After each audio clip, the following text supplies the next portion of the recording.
నమస్తే నాగనాథ్ గారు. నమస్కారం శ్వేత గారు. నాగనాథ్ గారు, గురుగ్రహ వక్రి ప్రభావం వృషభ రాశి మీద ఎలా ఉండబోతుంది? అండ్ వృషభ రాశి వారికి మంచి జరగబోతుందా? ఒకవేళ గురుగ్రహ వక్రి ప్రభావం వల్ల వృషభ రాశి వారు ఎలాంటి పరిహారాలు పాటించవలసి ఉంటుందో మీ మాటల్లో చెప్పండి. టీవీ ప్రేక్షకులందరికీ కూడా నమస్కారం. గురుగ్రహం వక్రి అని మాత్రం అందరూ అనుకుంటున్నారు. ఈ వక్రకాలం కూడా చెప్తాను. గురుగ్రహం వక్రితో పాటు అతిచారం కూడా ఉంది. అతిచారము అంటే ఎక్కువగా స్పీడ్గా మూవ్ అవడం. వక్రి అంటే ఏంటి? తిరోగమనం మేడం. శ్వేత గారు, తిరోగమనం వక్రి. వెనక్కి. అతిచారం అంటే ఏంటి అంటే చాలా స్పీడ్గా మూవ్ అవ్వడం ముందుకి. అయితే ఇప్పుడు గమనించాల్సింది ఏంటంటే వృషభ రాశి వాళ్ళు 10వ తారీఖు అక్టోబర్ మాసం 2025 నుంచి 28వ తారీఖు డిసెంబర్ మాసం 2025 వరకు వక్రగమనంలో ఉంటుంది. అయితే ఈ వక్రగమనంలో కూడా మళ్ళీ అతిచార స్థితి కూడా వీళ్ళు గమనించాలి. 18వ తారీఖు అక్టోబరు 2025 నుంచి 5వ తారీఖు డిసెంబర్ వరకు గురుగ్రహము కర్కాటక రాశిలో ఉంటాడు. ఈ 5వ తారీఖు సుమారు 5వ తారీఖు డేట్ వరకు గురుగ్రహము కర్కాటకంలో ఉంటాడు. ఈ డేట్కి వచ్చేటప్పటికి మళ్ళీ మిథున రాశికి తిరోగమనం, మళ్ళీ వెనక్కి వెళ్తాడు. కానీ గోచారంలో ఇప్పుడు గురుగ్రహము మిథున రాశిలోనే ఉంటాడు. అయితే ఇప్పుడు ఈ వృషభ రాశి వాళ్ళకు ముఖ్యంగా ఎటువంటి పరిస్థితులు చోటు చేసుకుంటే అడిగారు మీరు. అష్టమ లాభాధిపతి అవుతాడు వాళ్ళకి. అంటే ఈ వృషభ రాశి వాళ్ళకి గురువు అష్టమాధిపతి అయినటువంటి అష్టమ భావం అనేటువంటి ధనురాశి, లాభస్థానాధిపతి మీనరాశి, వీటి రెండిటికి అధిపతి. మరి అష్టమ లాభాధిపతి అయినటువంటి గ్రహము దేనిని ప్రభావితం చేస్తాడు అనుకున్నప్పుడు ముఖ్యంగా వృషభ రాశి వాళ్ళు గమనించాల్సింది ఏంటంటే వక్రిలో ఉన్నటువంటి కాలాన్ని కూడా చెప్పాను, అతిచారంలో ఉన్నటువంటి కాలం కూడా చెప్పాను. సో వీళ్ళకి వక్రిలో ఉన్నప్పుడు ఏంటంటే వృషభ రాశి వాళ్ళకి ధనస్థానంలో నుంచి మళ్ళా వృషభంలోకి వస్తాడు, మిథునం నుంచి.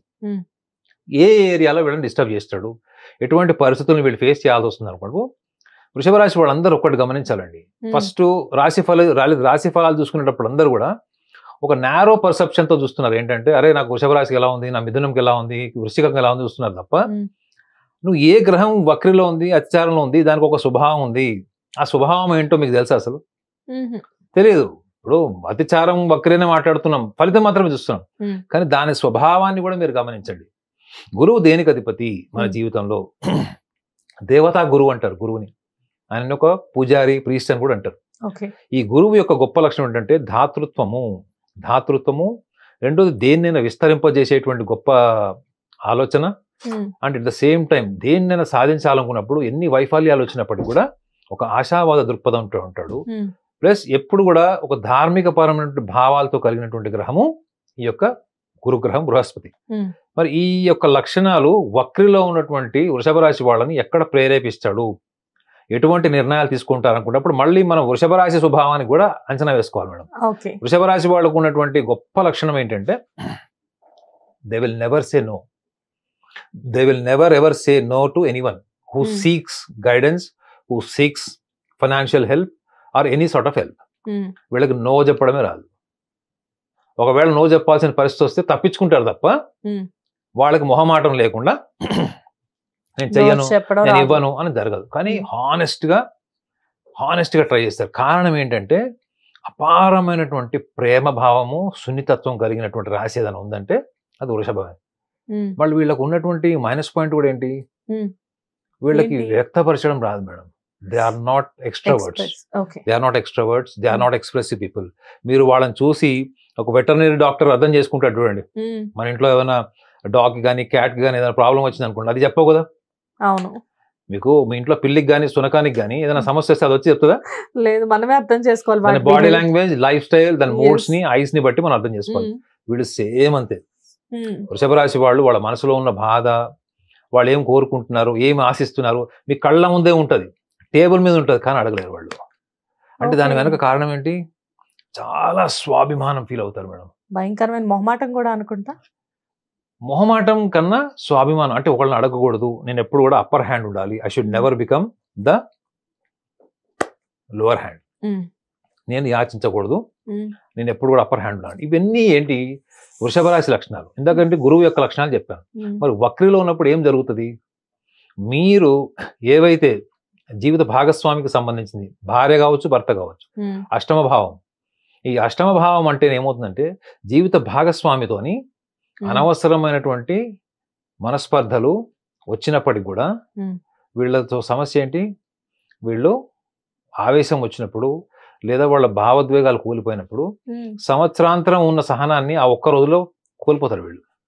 అంటే 365 రోజుల్లో 64 రోజులు సహనంగా ఉండే వీళ్ళు ఆ ఒక్క రోజులో మొత్తం షాటర్ చేసేస్తుంటారు.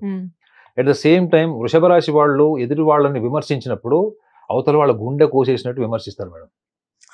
ఓకే, అర్థమైందా? అందరూ వృశ్చిక రాశి వాళ్ళని బద్నాం చేస్తారు, లేకపోతే మీనరాశి వాళ్ళని బద్నాం చేస్తారు. ఏంటంటే వీళ్ళకి కొంచెం నోటి దురుసు ఎక్కువ, అవి ఏం చెప్తారు, టెంపర్మెంటల్లీ చాలా షూడ్గా ఉంటారని రాసి ఉంటాయి పుస్తకాల్లో. కానీ నిజంగా చెప్పాలంటే వృషభ రాశి వాళ్ళు ఒక్కసారి కనుక మిమ్మల్ని రివర్స్ అయ్యారంటే, మీరు తిరగబడ్డారు లేదా మిమ్మల్ని విమర్శించారు, డిస్కనెక్ట్ చేశారంటే మాత్రం అది చాలా తీవ్రంగా చాలా వాయిలెంట్గా ఉంటుంది. ఇది వీళ్ళు గమనించాల్సింది, ముఖ్యంగా ఈ వక్రిలో వీళ్ళు గమనించాల్సిన విషయం ఇది. ఏంటి, జీవిత భాగస్వామితోని కేవలం వర్బల్ నాన్సెస్ అంటే మాట వల్ల, మాటకారితనం వల్ల వచ్చేటువంటి సమస్యలు జీవిత భాగస్వామితో ఉంటాయి. మరి వీళ్ళకి లాభస్థానం బిజినెస్ కూడా ఏంటి అవుతుంది, పార్ట్నర్స్తో ఉండేటువంటి వ్యవహారము, బిజినెస్లో ఇన్వెస్ట్ చేసేటువంటి డబ్బులు ఏవైతే ఉంటాయో వీళ్ళు ఎంతో ప్రణాళికతో ఉండేటువంటి వ్యక్తులు వీళ్ళు. వృషభ రాశి వాళ్ళకు ఉన్నటువంటి సహనం, ప్రణాళికలు అంటే పర్సిస్టెన్స్, పేషెన్స్ వీళ్ళకు ఉన్నది ఎవరికి ఉండవు మేడం. అలాంటి వీళ్ళు మరి వక్రీలు ఏం చేస్తారు, వీళ్ళు దే గెట్ క్విక్లీ ఎంటైజ్డ్. తొందరగా వాళ్ళు ఎంటైజ్ అయిపోతారు. ఎట్లా అంటే ఆపర్చునిటీస్ వస్తాయి వీళ్ళకి.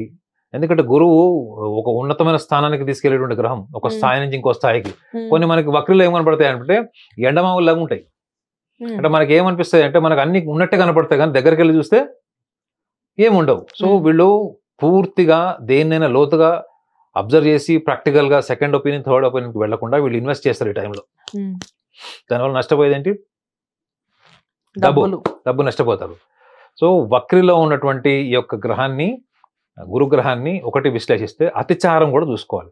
ముఖ్యంగా చూడండి, వీళ్ళు 18వ తారీఖు అక్టోబర్ మాసం నుంచి 5th డిసెంబర్ వరకు వీళ్ళు చేయాల్సింది ఏంటి, అసలు ఫస్ట్ ఆఫ్ ఆల్ వీళ్ళు వేరే వాళ్ళకి హ్యాండ్ లోన్స్ ఇవ్వడం కానీ, ఈ మొహమాటపు రిలేషన్స్ మెయింటైన్ చేయడం కానీ, లేదా భాగస్వామికి చెప్పకుండా దాచిపెట్టి చేసేటువంటి సహాయ సహకారాలు ఉంటాయి. అది ఈవెన్ ఇంక్లూడింగ్ కుటుంబ సభ్యులు కావచ్చు.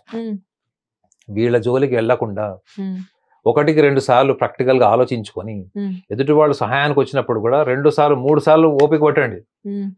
మేషరాశి వాళ్ళకి 2 సార్లు వెయిట్ చేయమని చెప్పాం, వృషభ రాశి వాళ్ళకి 3వ సార్లు. ఎందుకంటే డబ్బు మేడం, ఇది గురువు గ్రహము వీళ్ళకి ధనస్థానంలోనే వక్రి వృషభ రాశి వాళ్ళకి.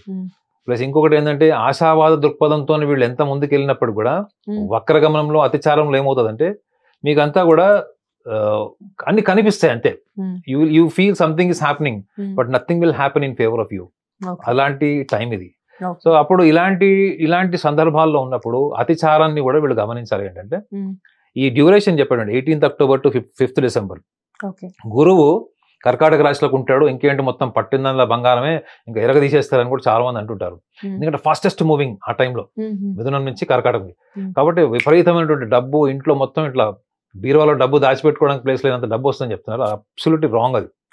అతిచారంలో ఉన్నటువంటి గురుగ్రహము కర్కాటకంలో ఉన్నప్పుడు ఇది వీళ్ళకి తృతీయంలో ఉంటుంది. అంటే ఏంటి, ఫారెన్ ఇన్వెస్ట్మెంట్స్ కానీ లేదా ఫారెన్ టూర్స్ కి వెళ్ళేటప్పుడు ఇన్వెస్ట్ చేసేవి కానీ, ఈవెన్ హైయర్ ఎడ్యుకేషన్ కూడా అనుకోవచ్చు మేడం. ఇటువంటి విషయాల్లో మీరు పూర్తిగా దూరాలోచనతోని సూక్ష్మ దృష్టితో కనుక చేయకపోతే మీరు ఆ తర్వాత కూర్చొని బాధపడాల్సి ఉంటుంది, రిపెంట్ అవ్వాల్సినటువంటి టైం ఇది. సో నేను ఆ సూచన ఏంటంటే 18th of October 2025 నుంచి 5th డిసెంబర్ వరకు don't go for any kind of aggressive investments.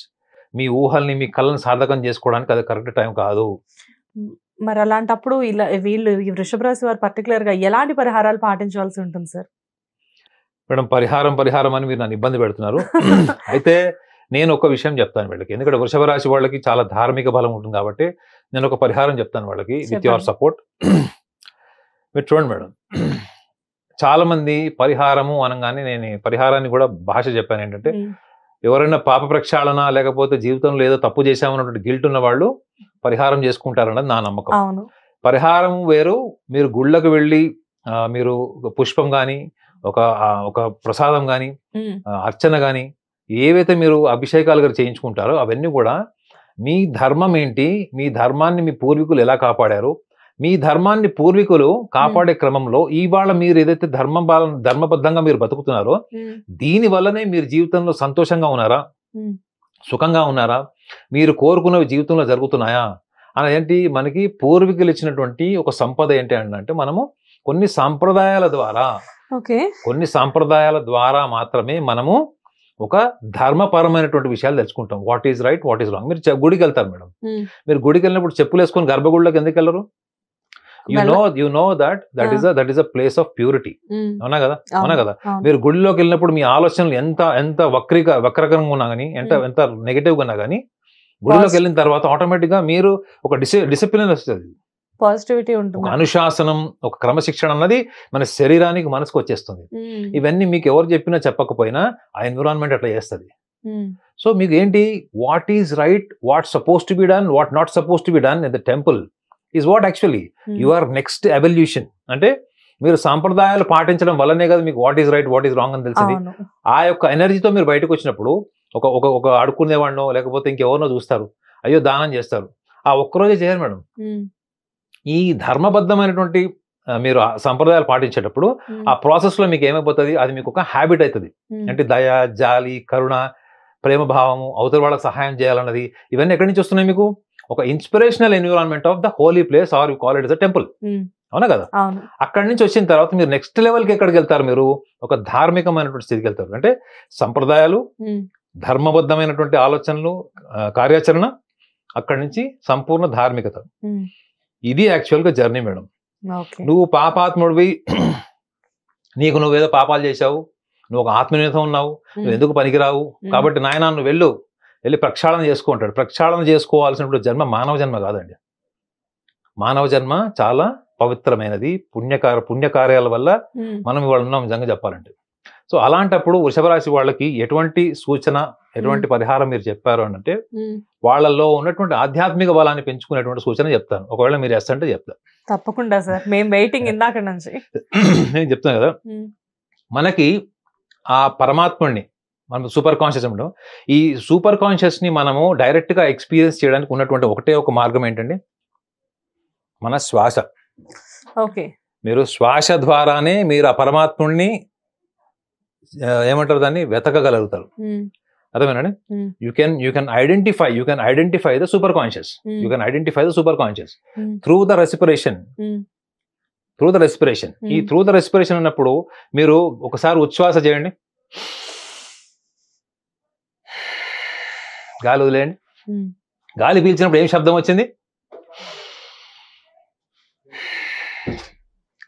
గాలి పీల్చినప్పుడు హమ్ అని వస్తుంది మేడం. గాలి వదిలేసినప్పుడు సా అని వస్తుంది. హమ్ సా. ఇప్పుడు చూడండి, ఇప్పుడు గాలి పీల్చేయడం, గాలి వదిలేయడం, ఈ రెండు ఎలాంటివి? ఈ యొక్క ఆత్మకి పరమాత్మకి ఉన్నటువంటి ఒక జర్నీ, ఒక ప్రయాణం. There is a journey between the conscious to super conscious. So ఈ సూపర్ కాన్షియస్ ఎక్స్పీరియన్స్ కి మనకి శరీరం ఉంది కదా, మనకి శరీరం ఉంది, మనసు ఉంది. శరీరం మనసు లేకపోతే మనం అగ్నిని ముట్టుకుంటే కాలుతుంది అన్నది మనకు తెలియదు. అవునా కదా మేడం. శరీరం కాలడం కాదు మేడం, మీ ఇంద్రియాలు కూడా కనెక్ట్ అవ్వాలి కదా. అదే మీరు ఒక సెడక్టివ్ కోమాలో ఉన్నవాడిని కాల్చిన వాడికి తెలియదు. సో మనకి శరీరము, మనసు అన్నది ఒక అనుభూతి, ఎక్స్పీరియన్స్ కోసం ఇచ్చినప్పుడు మనకి శ్వాస ఏదో ఉందో, ఇది శ్వాస మనం డైరెక్ట్ గా సూపర్ కాన్షియస్ కి మనం కనెక్ట్ అవుతాం. సో ఈ మూడోది కావాల్సింది ఏంటి, మీరు ఏం కోరుకుంటున్నారు? మీకు వైవాహిక జీవితంలో సమస్యలా, పెళ్లి అవ్వట్లేదా, పెళ్లి అయిన తర్వాత మీకు పిల్లలు లేరా, లేకపోతే మీరు ఉద్యోగమా, వ్యాపారమా, విదేశీయానమా, ఇవన్నీ ఏంటి మేడం? భౌతిక సుఖ సంతోషాలు మనం కోరుకునేవి. అవునా కదా. ఇది ఈ త్రికరణాన్ని ఎలా చేసుకోవచ్చో ఒక చిన్న మీ భాషలో చెప్పాలంటే ఏంటది? పరిహారం. నా భాషలో పరిహారం కాదు అది. పరివర్తన ఇస్ మేబీ రైట్ వర్డ్. నా పరివర్తన ఇస్ బెటర్. పరివర్తన అంటే ఏంటంటే always you are enhancing. So చూడండి, ఇప్పుడు మీరు ఇప్పుడు నాకు మీ కళ్ళ ముందరే నేను ఈ యొక్క మాలని ఇలా మూవ్ చేస్తున్నాను, అంటే నేను బీట్స్ కౌంట్ చేస్తున్నాను. ఈ బీట్స్ కౌంట్ చేసేట క్రమంలో ఏమవుతుందంటే నాకు నా శరీరానికి స్పర్శ తెలుస్తుందా లేదా? తెలుస్తుంది. అవునా కదా. ఇది గోరువెచ్చగా ఉంటే ఒక ఫీలింగ్ ఉంటుంది, బాగా చల్లగా ఉంటే ఒక ఫీలింగ్ ఉంటుంది, నార్మల్ టెంపరేచర్ లో ఒకటి ఉంటుంది. ఇది మనం బీట్స్ కౌంట్ చేసేటప్పుడు మనకి మన ఏకాగ్రత మనకి తెలియకుండానే మన శ్వాస మీదకి మనము మలుచుకోవచ్చు. మన ఏకాగ్రత అంతా మన బీట్స్ మీదనే ఉంది అంటే మనం ఇంకా ఒక ఫండమెంటల్ లెవెల్లో ఉన్నట్టు. మీరు ఈ ఫండమెంటల్ లెవెల్ ప్రాక్టీస్ చేసినప్పుడు ఏమైపోతుందంటే మీరు మీ శ్వాస మీద దృష్టి పెట్టి ఒక్కసారి మీరు ఈ బీట్స్ కౌంట్ చేయండి మేడం. చూడండి, మీకు తెలియకుండానే మీరు ఇక్కడి నుంచి వెళ్ళిపోతారు మేడం. మీరు స్టూడియోలో ఉన్న సంగతి కూడా మీకు గుర్తుండదు. అంటే ఎక్కడికి వెళ్తున్నారు మీరు? You are completely connecting to the super conscious. Okay. మనం ఏమనుకుంటామంటే సూపర్ కాన్షియస్ అంటే అది ఏదో మనం మాయాబజార్ సినిమాల్లోనో దేంట్లోనో చూపించినట్లు అనుకుంటారు. అది కాదండి. మీరు ఎప్పుడైతే ఒక స్థితి నుంచి ఇంకొక స్థితి అనుభూతి పొందుతారో that itself is the transformation. అయితే రోజు 12 నుంచి 15 నిమిషాలు ఇప్పుడు నేను చెప్పాను అనమాట, ఈ బీట్స్ మీరు కౌంట్ చేస్తూ ఈ స్పర్శ అనుభూతి, రెండోది ఏంటి శ్వాస మీద ధ్యాస అనాలా? ధ్యాస కూడా అవసరం లేదు. ధ్యాస అంటే మళ్ళీ అదేంటి యాక్టివిటీ అది మేడం. అవునా? మీరు దీన్నే చూస్తున్నాను మేడం, అది ఏమవుతుంది కాన్సన్ట్రేషన్. నేను చెప్పేది కాన్సన్ట్రేషన్ గురించి కాదు, యువర్ అవేర్నెస్. ఇది మీరు కాన్సన్ట్రేషన్ తో చూడడం వేరు మేడం. ఇది మీరు కాన్సన్ట్రేషన్ తో చూస్తున్నప్పుడు నా చేతికున్న బ్రేస్లెట్ కూడా మీకు కనపడదు, మీ ధ్యాస అంతా దీని మీద ఉంటుంది. కానీ మీరు శ్వాస మీద మీరు అలా కాన్సన్ట్రేషన్ చేయాల్సిన అవసరం లేదు. You have to feel. మీ శ్వాసని మీరు ఫీల్ కాకుండా యాంత్రికంగా బతుకుతాం మనం. Now you are just feeling, you are feeling your respiratory breathing. And that చెప్పా కదా, హంస అనే పదం వస్తుంది దానికి. దిస్ హంస is a bridge between the conscious and super conscious. And మనసులో సంకల్పం ఏం కోరుకోవాలి? నువ్వు మనసులో ఏం కోవాలనుకుంటున్నావు, నువ్వు సుదీర్ఘ కాలంగా ఏది పొందట్లేదు, దాన్ని నువ్వు మనసులో సంకల్పం కింద కోరుకో. సంకల్పము, స్పర్శ, మీ శ్వాస ఆ సూపర్ కాన్షియస్ కి కనెక్ట్ అయినప్పుడు మీరు కోరుకుంది ఏం జరగదు చెప్పండి. సూపర్ కదా సార్. ఇప్పుడు మీరు గుడికెళ్ళి పరిహారం చేసుకొని నేను పాపాత్ముడిని అయ్యా నన్ను క్షమించు అనుకుంటే ఆ దేవుడు మీకు ఏమని చెప్పాడు? మీరు నమ్ముకున్న దేవుడు ఏమని చెప్పాడు అంటే, నువ్వు ఒక pure creature, you are the ultimate divine creature అని చెప్పాడు. అంటే ఒక పరిశుద్ధమైనటువంటి జన్మ. దానికి బెస్ట్ ఎగ్జాంపుల్ ఏంటి మేడం? పుట్టిన పిల్లవాడికి గుణం ఉండదు. గర్భసంచిలో నుంచి వచ్చిన మన గ్రహణ కాలంలో కూడా ఈ విషయం మాట్లాడుకున్నాం. ఒక పుట్టిన పిల్లవాడు కొన్ని సెకండ్స్ లో భూమి మీదకి వచ్చినప్పుడు ఆ పిల్లవాడికి గుణం ఉండదు, రూపం మాత్రమే ఉంటుంది, ఆకారం ఉంటుంది తప్ప గుణాతీతుడు ఉంటాడు. గుణాలకు అతీతం ఉన్నవాడు ఎవరంటే మేడం? పరమాత్ముడే కదా. కదా. సో నీ పుట్టుకనే అలాంటిది. నువ్వు నన్ను కనెక్ట్ అవ్వు, నీ శ్వాస ద్వారా నన్ను కనెక్ట్ అవ్వు, everything happens in your life. Super sir. అంటే పరిహారాలు అనేవి ఎక్కడో లేవు, మనలోనే పరిహారాలు ఉన్నాయి, పరివర్తనలు ఉన్నాయి, పరిష్కారాలు ఉన్నాయి.